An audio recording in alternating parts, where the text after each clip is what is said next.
ինչքան սարսափազդու են մի շարք լրատվամիջոցներում և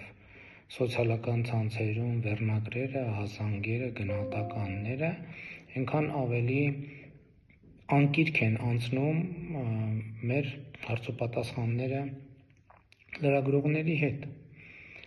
Ընդ որում սա այսօրվա մասին չի միայն, այլ արդեն շատ տևական ժամանակ,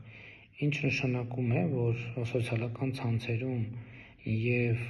որոշ լրատվամիջոցներում բարձրացվող փոթորիկները իրենք պարզապես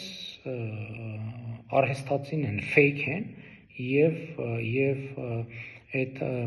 անկիրք մթնոլորտն է հարցոպատասխան, նշանակում որ դրա մասին բոլորը գիտեն, որ fake է, բայց դա դառել է կյանքի անբաժանելի մաս։ Հակառակ դեպքում այդ բոլոր ահազանգերը կգային և կդառնային հարցոպատասխանի նյութ։